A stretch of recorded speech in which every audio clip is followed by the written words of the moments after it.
I didn't even get to sit down before he broke it off. The cafe was crowded, soft jazz playing from the overhead speakers, the scent of espresso and expensive desserts hanging in the air. I had barely taken 2 steps toward the table when Jason looked up from his untouched cappuccino and said, "We need to talk." My stomach dropped. I remember the way his voice sounded, flat, almost rehearsed. I sat anyway, my palms already damp. "What's going on?" I asked, forcing a smile. "Is this about the caterer?" He didn't answer that. Instead, he reached into his coat pocket and placed a small velvet box on the table, not to give it to me, but to take something back. "I can't marry you, Emily," he said. Just like that. 7 words that carved through me sharper than any scalpel I'd ever held. "What?" I whispered. He leaned back in his chair, as if the weight of honesty had finally set him free. "It's not you. It's just, we're heading in different directions. I've made connections, important ones. Megan Langley and I were aligned in ways I didn't see before." Megan Langley, daughter of Gregory Langley, the venture capitalist who practically owned half the West Coast's tech startups. My heart began to race. "You're leaving me for her?" "It's not like that," he said, though it clearly was. "This is better for both of us. You deserve someone simpler." He didn't even flinch when I stared at him, stunned and silent, trying to understand how the man I was supposed to marry in 16 days could erase me so cleanly. Then, as if he hadn't gutted me enough, he added, "Also the ring. It's a family heirloom. My grandmother would be devastated if it left the family." I slipped it off. My hands were shaking, but I did it. I placed it gently on the table between us and said, "Thank you for your honesty." Then I stood up and walked away, straight past the glass doors, past the couples sharing desserts, past the curious eyes trying to figure out what just happened. Only when I turned the corner onto Elm Street did the tears finally come. I didn't go back to the apartment we shared. I didn't want to see the half-packed boxes or the dress hanging in the closet. I couldn't face the silence. But when I arrived, it was already done. My things were in labeled suitcases by the door. Clothing, books, toiletries, all carefully sorted, as if I were being returned to sender. Not by Jason. He wouldn't have been that considerate. It had to be his mother. I sat on the floor beside those bags for I don't know how long. My old studio lease had ended. I'd given it to a nursing student a few weeks ago. Every cent I had saved had gone to the wedding. I had less than $100 in my account and a full week until payday. That's when I did the thing I hadn't done in over a year. I called my foster mom. Margaret Temple answered on the 3rd ring, her voice warm and steady like it always was. "Emily, honey, where have you been? I was about to call you about those shoes we looked at last week." I couldn't even speak. I choked on a sob instead. That was all it took. An hour later, I was curled on her faded plaid couch, cradling a mug of peppermint tea while she smoothed my hair like she used to when I was 13 and broken from yet another placement gone bad. Margaret didn't ask questions. She just placed a thick, knit blanket over my legs and said, "Stay as long as you need. You hear me? I've got space and you've got nothing to prove."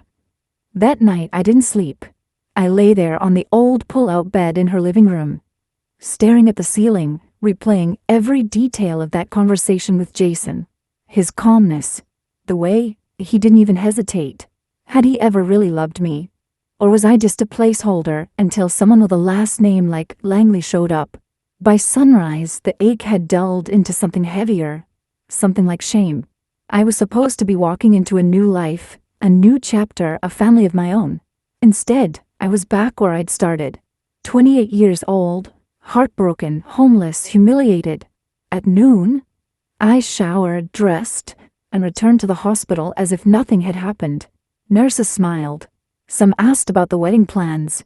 I smiled back, nodded, leet, because telling the truth felt like it would tear me open all over again. But as I changed into my scrubs and checked my patient assignments, I knew something for sure. I couldn't stay here forever. Not in this town. Not with these memories. Not while Jason Miller and Megan Langley toasted champagne to their bright, aligned future, just across the state line, not when I had nowhere else to go, and nothing left to lose. 3 days passed. 3 slow, aching days where I went through the motions on the hospital floor while trying to keep my insides from unraveling. I smiled when people asked about the wedding. I said it had been postponed. I said Jason had a business trip come up. I said I was fine. I said too much. But on the 3rd day, while I was checking in 4 line in room 8, Rachel, our blunt, no-nonsense charge nurse, peeked her head in and said, "You still looking for a miracle escape from this place?" I blinked. "What?" She motioned me out into the hallway and lowered her voice. "You remember Lily from Neuro? She took a private care job a month ago, live-in. High pay. But she quit last week. Couldn't handle the guy."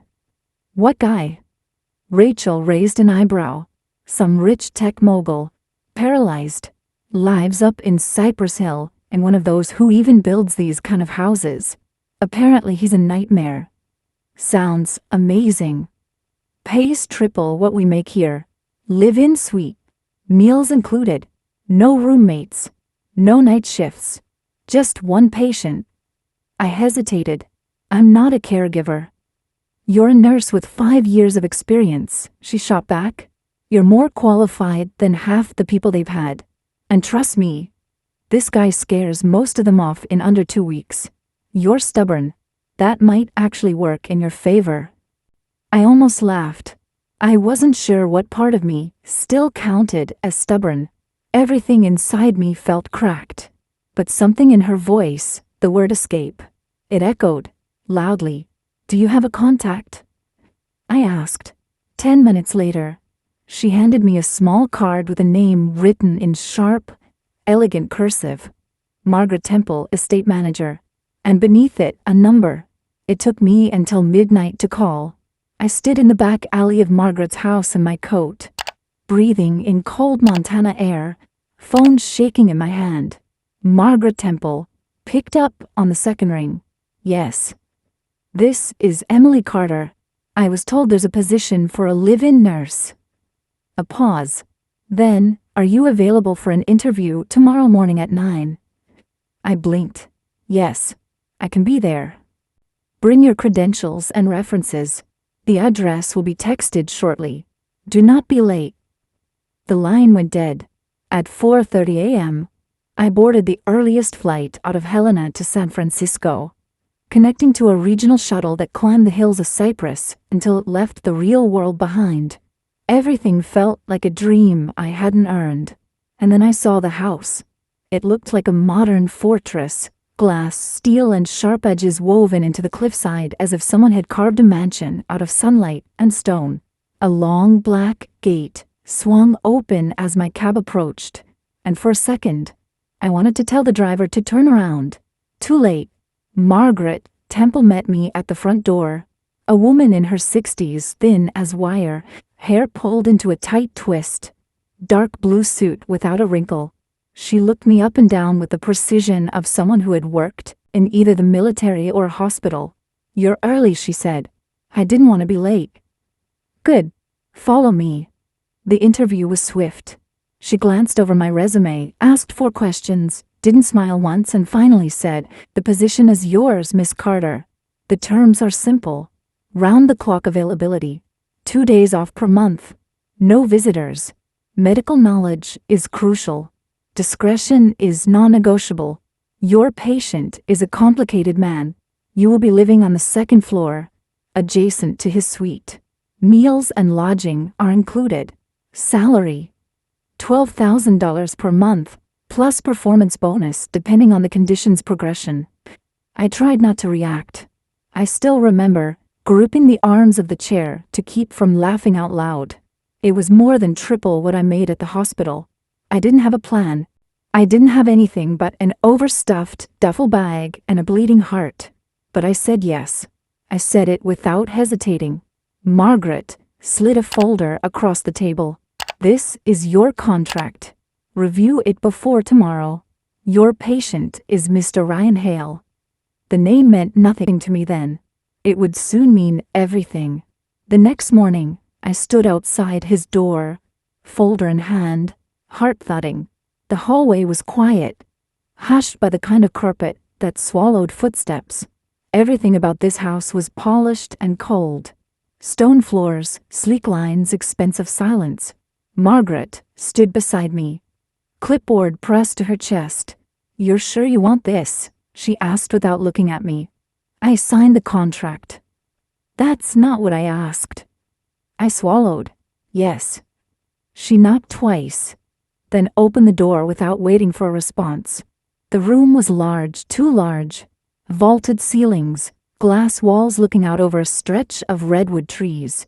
Sunlight bleeding across pale hardwood floors. It felt less like a bedroom and more like a throne room built for a ghost. He was by the window, in a sleek black wheelchair, back to us. "Mr. Hale," Margaret said crisply, "your new nurse has arrived. Emily Carter." He didn't turn right away, just sat there, fingers slowly tapping the armrest. Then finally he pivoted, and my breath caught. I don't know what I expected. An older man maybe, someone frail. But Ryan Hale was young, maybe mid-30s, tall even while seated, short dark hair, sharp jawline, eyes like cut glass. And yet there was something exhausted about him. His skin was pale, his frame lean, but his expression was the thing that warned me. He looked at me like I was already disappointing him. "So," he said, voice low and biting, "they sent me another one." I opened my mouth to speak, but he cut me off. "What's the bet this time, Margaret? A week? 10 days? Margaret didn't answer. She only said, "I'll leave you two to get acquainted," and left, shutting the door behind her. Silence stretched. "I'm not here to place bets," I said finally, "just to do my job." He rolled his chair a few feet closer, examining me like I was a piece of art he didn't particularly like. "And what job do you think that is?" "Medication, physical therapy, monitoring vitals, supporting rehabilitation." He snorted. "You forgot the part where you nod sympathetically while I fail to walk again. That's usually everyone's favorite part." I didn't flinch. "I'm not here to pity you." He tilted his head slightly. "Oh, that's new. Most of them crack by day 3. Maybe I'll surprise you." "Maybe," he said, though the smirk that curled at the edge of his mouth made it clear he didn't believe a word. We went through the day in stiff silence. I administered medication, reviewed his physical therapy plan, took notes. Ryan kept making barbed comments, testing me, pushing, but I didn't bite. I'd worked with veterans who lost limbs, teenagers who screamed through every injection, mothers who wept through morphine highs. Ryan Hale was not going to scare me. That evening, as I prepped his room for the night, he said suddenly, "You're not what I expected." I looked up from the drawer. "No. You haven't asked about the accident. I figured you'd tell me if you wanted to." Another pause. Another surprise. "It was a ski trip," he said finally. "Solo. I lost control on a ridge. Woke up in a helicopter. Haven't stood unaided since." I nodded. "Thank you for telling me." He stared at me for a long time. "Why'd you take this job?" "I needed it. Not the money.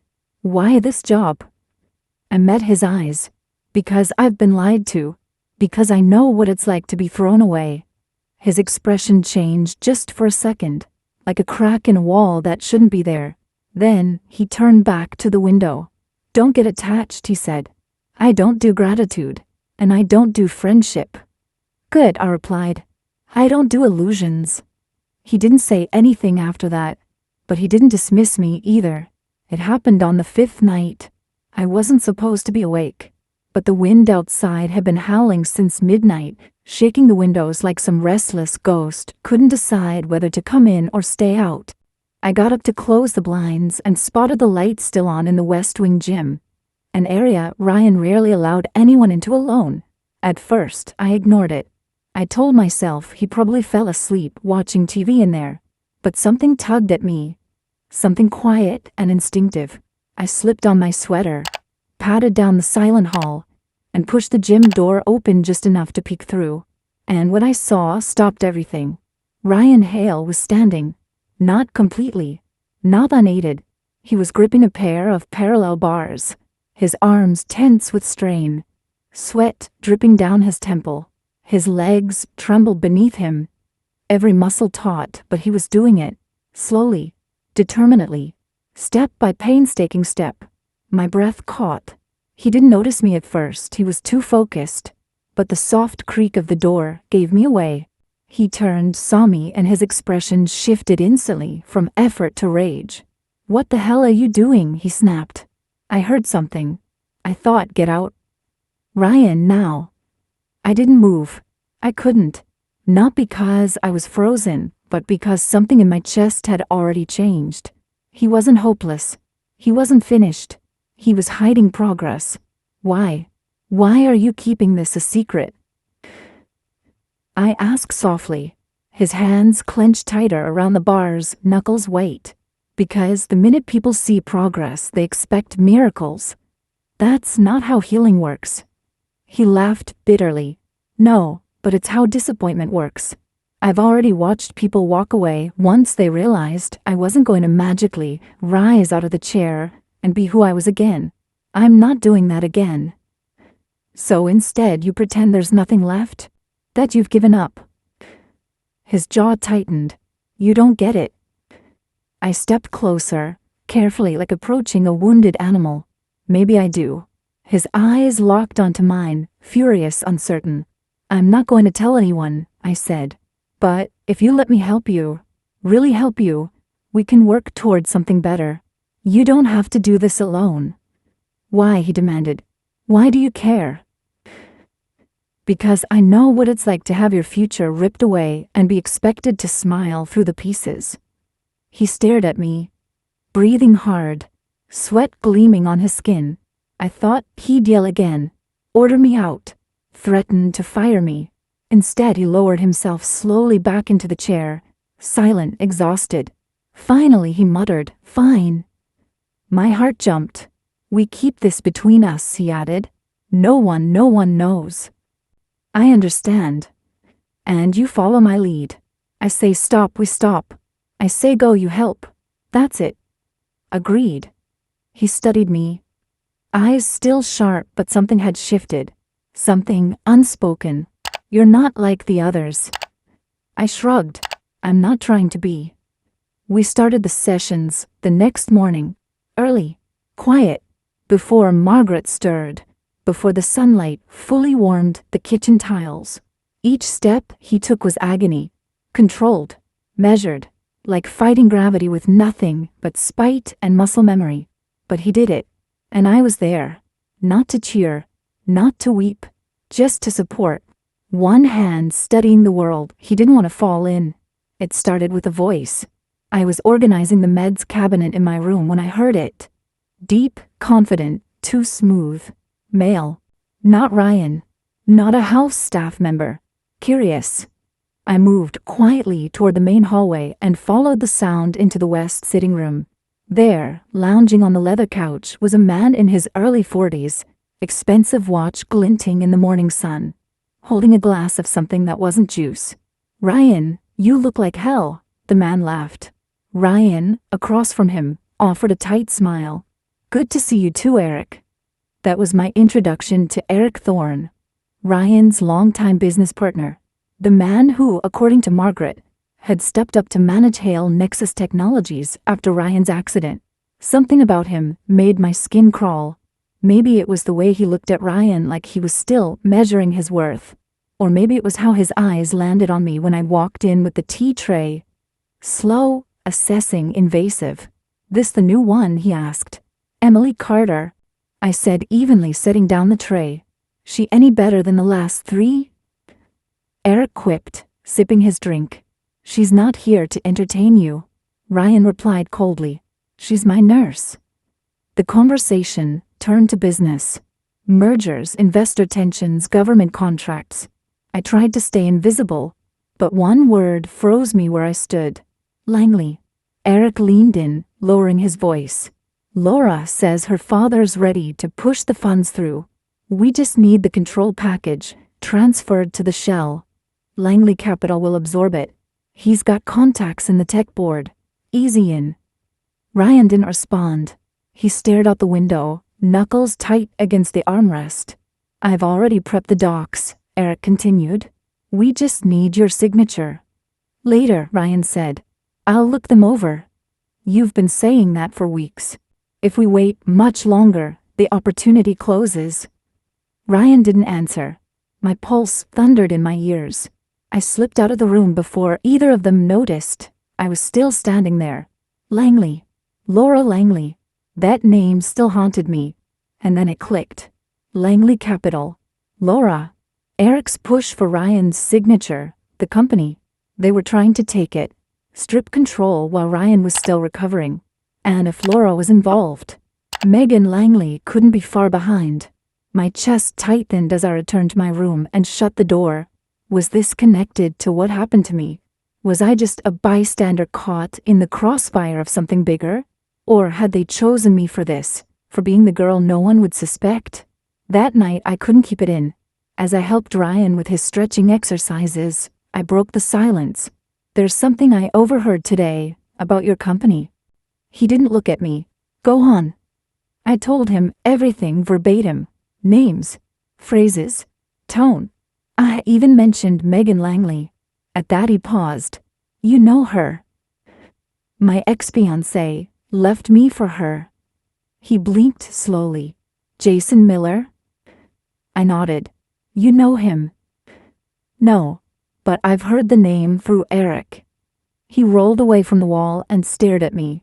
Are you suggesting that my business partner and your ex are, in on something together? I'm suggesting it's too much of a coincidence. He didn't say anything for a long moment. Then, finally, I'll review the documents. That was it. I tried not to feel crushed. I'd hoped for more, maybe belief, maybe action. But instead, Ryan returned to silence, like everything I said had gone straight into a void. That night, I paced my room like a caged thing. Was I wrong? Was I imagining shadows? Or worse, was I right and no one would believe me? The next morning, he knocked on my door. He never knocked. When I opened it, Ryan sat in his wheelchair, a folder in his lap. You were right, he said. Langley Capital isn't just investing. The paperwork transfers decision-making rights and ownership to a holding company Eric formed 2 months ago, hidden under layers. My breath caught. I want you to help me stop them. He handed me the folder. Are you sure? I asked. After everything? Ryan nodded. If they think I'm too weak to fight, then they've forgotten who I was before I broke. The plan took days to finalize. Every night, after the staff had gone quiet and the windows had gone dark, Ryan and I sat across from each other at the long oak table in the study, poring over documents and strategy notes. His hands trembled from exhaustion sometimes, but his voice stayed steady. He was building a war room, piece by piece, and I was his only ally inside the walls. He'd already contacted his attorney. They were gathering records, emails, contracts, bank trails. Ryan had hidden nothing from me, not even his doubts. I trusted Eric more than anyone, he said one night. He was there the day I pitched my first app. I let him speak on my behalf when I couldn't walk. And all this time, you were right to trust your gut, I told him. I was late to do it, he replied, but I won't be late again.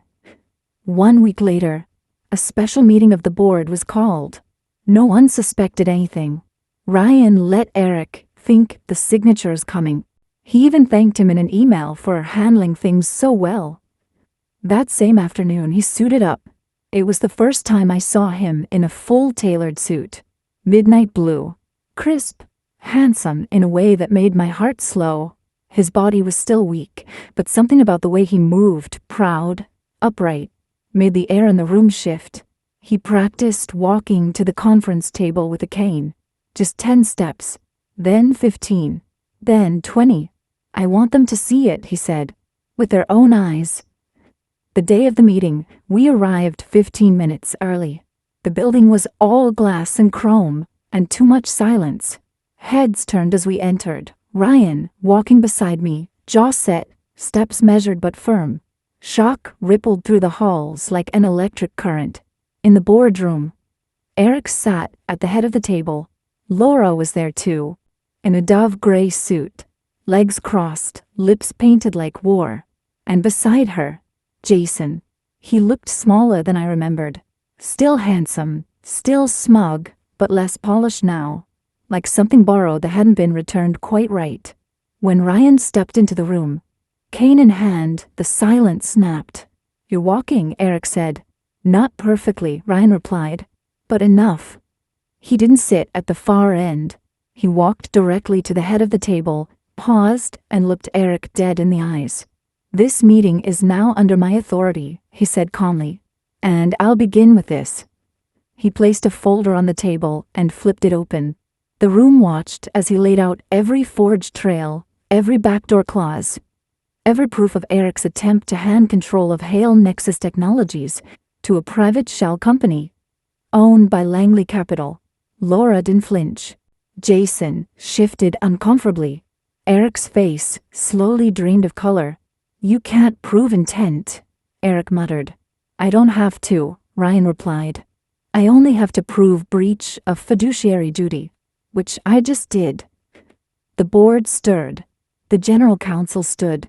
"Mr. Hale, would you like to request an immediate vote of no confidence?" "I would," Ryan said. "Effective immediately." Chaos erupted. Laura rose first, her heels clicking like gunshots. "You don't know who you're messing with, Ryan." "Oh, I do," he said softly. "A woman who hides behind her father's name, and a man who sells out everything for a shortcut." She scoffed. "And your nurse?" "What? She's your co-founder now." Ryan turned to look at me. "She's the reason I'm standing here at all." Jason looked away. The board voted. It was unanimous. Eric was removed. The contracts nullified. Control reverted.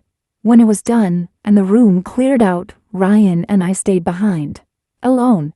He leaned on his cane, breathing hard, but his eyes shone. "You did it," I whispered. "No," he said. "We did." And then just for a second he smiled, wide and full and real. And I realized something I hadn't let myself believe until that moment. He wasn't the only one who'd taken his first steps that day. Weeks passed. The mansion no longer felt like a mausoleum. The windows were open more often. Light poured into the halls, and even the garden, once dry and overgrown, breathed again. Ryan still had hard days, still limped, still had to brace against pain. But the bitterness that used to trail behind every step had started to lift. So had mine. The wedding I never had, I stopped mourning it. The name I almost took, I let it go.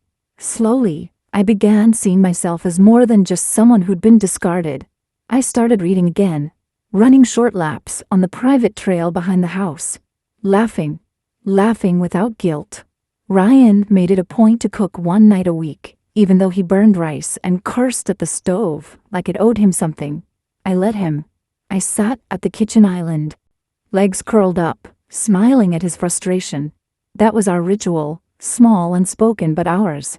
One night he handed me a dish I couldn't identify and said, "If this kills you, I want it on record I tried." "You'll get the company in the will," I deadpanned. He paused. "Actually, no." I looked up. "I transferred it to a trust," he said. "One that includes you." I blinked. "What?" "I'm not giving you the company," he said gently. "But I want you to know I built something better with you than I ever did with anyone else. And I want you to be part of what's next." I stared at him. "Ryan," he reached into his pocket and pulled out a small black box. "Before you say anything," he said quickly, "you don't have to answer today, or even this year. I know I'm still learning how to be a person again, and I know you didn't sign up for this." He opened the box. Inside was a ring, simple, gold, one tiny sapphire in the middle. "But I'd like to ask anyway," he said, voice low. "Will you consider walking this road with me, not because I need saving, but because with you I remember who I am. I didn't cry. I thought I might. But instead I felt something else, something steady. A sense of arrival. Like I'd walked through the darkest part of the forest and found, not a castle but a clearing. A quiet place to breathe again. I took the ring. Slid it onto my finger. I'm not saying yes, I whispered, smiling. But I'm not saying no. He laughed. That sounds exactly like you. We didn't rush. There were no grand announcements. No headlines. Just more mornings. More progress. He walked half a mile on his own the following month. I passed my certification to open my own private practice. We hired more staff. I stayed in the house, but it no longer felt like his. It felt like ours. As for Jason, he texted once, 2 lines, asking if I was okay. I never replied. I didn't need to, because the truth was, I'd already gotten everything I was supposed to get from that heartbreak. A lesson, a detour, and a doorway into the life I hadn't even dared to imagine. And Ryan? He stopped using the chair altogether by the fall. On his birthday, we took a short trip up to the coast. Just us. He walked beside me down the beach at sunset. Sand clinging to our feet, the wind cold enough to sting. At one point, he looked out over the ocean and said, "You think we'll ever go back to who we were before it all?" I shook my head. I hope not. He turned to me, and I added, because who we became is better. He didn't respond. He just reached for my hand and didn't let go.